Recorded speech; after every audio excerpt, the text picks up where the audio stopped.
নমস্কার বন্ধুরা, ঝুনিস কিচেনে সবাইকে স্বাগত। এখন আমি বানাবো পাওভাজি। এর জন্য আমি কিছু সবজি নিয়েছি। এখানে নিয়েছি একটা মাঝারি সাইজের বাঁধাকপি সরু করে কুচোনো, এক মুঠো পালং শাক, একটা বড় গাজর, একটা বড় আলু, কিছু কড়াইশুঁটি, 4টে ফুলকপির ফুল, 6টা শিম এবং 5টা টমেটো। এখন এই সবজিগুলোকে সেদ্ধ করে নেব আর টমেটোগুলোকে পেস্ট করে নেব। টমেটোটা পেস্ট করা হয়ে গেছে, সবজিগুলোও সেদ্ধ করে জল ঝরিয়ে নিয়েছি।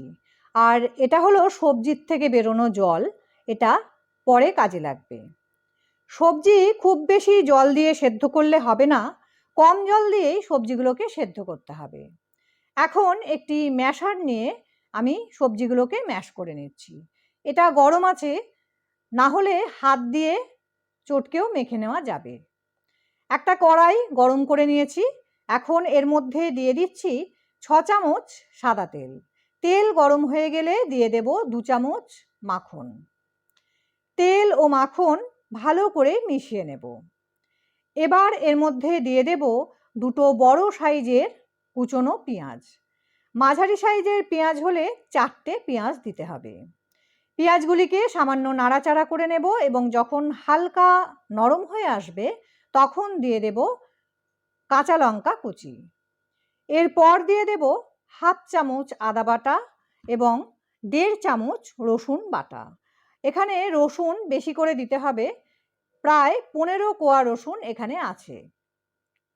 আদা এবং রসুন পেস্ট করে দিতে না চাইলে খুব মিহি করে কুচিয়ে বা গ্রেট করেও দেওয়া যাবে। পেঁয়াজ রসুনের গন্ধটা যখন চলে যাবে তখন এর মধ্যে দিয়ে দেব ক্যাপসিকাম। খুব মিহি করে কুচোনো ক্যাপসিকাম দিয়েছি।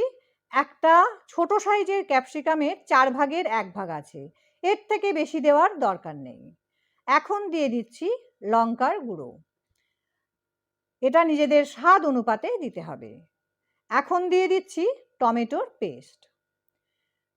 মশলা এবং টমেটো খুব ভালো করে মিশিয়ে নেব এবং এরপর এর মধ্যে দিয়ে দেব কাশ্মীরি লঙ্কার গুঁড়ো 2 চামচ।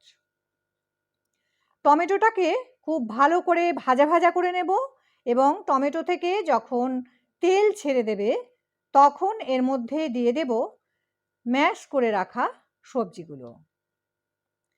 সবজি এবং টমেটোর মশলা সমস্ত ভালো করে মিশিয়ে নেব।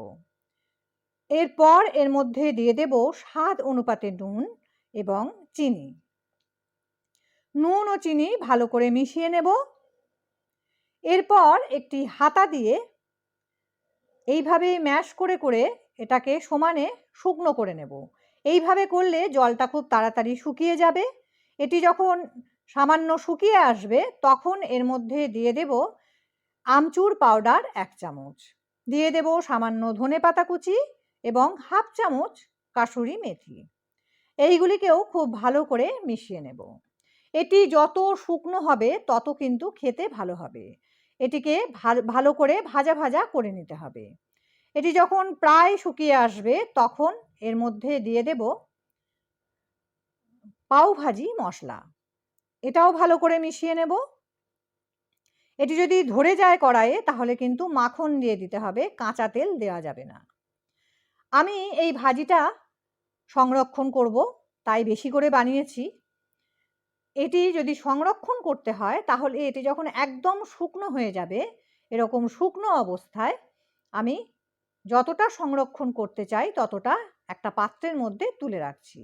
এবার এটাকে ঠান্ডা করে একটা এয়ারটাইট কন্টেনারে ভরে ফ্রিজে রেখে দেব 7 দিন এবং যখন ব্যবহার করব তখন ফ্রিজ থেকে বের করে নর্মাল টেম্পারেচারে এনে ব্যবহার করব। এখন এই কড়াইতে ভাজিটা তৈরি করে নিচ্ছি। এর জন্য সবজি সেদ্ধ করা জলটা দিয়ে দিলাম। ফ্রিজ থেকে বের করা ভাজিও এই একই পদ্ধতিতে লিকুইড করে নিতে হবে। সেক্ষেত্রে ফুটন্ত গরম জলের মধ্যে ভাজিটা দিয়ে লিকুইড করে নিতে হবে। আমি যেহেতু এর মধ্যে জল দিলাম তাই নুন এবং মিষ্টিটা আরও একবার দেখে নেব এবং নিজেদের স্বাদ অনুপাতে দিয়ে দেব। তারপর এটিকে খুব ভালো করে ফুটিয়ে নেব। এটি যখন বেশ ঘন হয়ে যাবে, এর থেকে বেশি ঘন করার দরকার নেই, দিয়ে দিচ্ছি 1 চামচ পাওভাজি মশলা। পাওভাজি মশলাটাকে লো আঁচে ভালো করে মিশিয়ে নেব, এটাকে দিয়ে কিন্তু আর ফোটাবো না। এবার কড়াইটাকে নামিয়ে নেব। এখন একটি প্যান গরম করে নিয়েছি, এবার এর মধ্যে পাউগুলোকে প্রথমে সেঁকে নেব। শুকনো অবস্থায় প্রথমে উল্টে পাল্টে ভালো করে সেঁকে নেব। এগুলিকে ছোট করে কেটেও নেওয়া যায়, পাতলাও করে নেওয়া যায়। এবার এর মধ্যে মাখন দেব। পাউভাজি মাখন ছাড়া কিন্তু অসম্পূর্ণ, তাই মাখনে যদি অসুবিধা না থাকে তাহলে পাউগুলোকে ভালো করে মাখন দিয়ে উল্টে পাল্টে ভেজে নিতে হবে। আর ভাজিতেও অর্ধেক তেল অর্ধেক মাখন দিয়ে করলে খেতে ভালো হবে। আমি এইগুলিকে ভালো করে উল্টে পাল্টে একটু কড়া করে ভেজে নিচ্ছি। তোমরা চাইলে নরম করেও ভেজে নিতে পারো। এবার একটি প্লেটের মধ্যে আমি ভাজি নিয়ে নিয়েছি।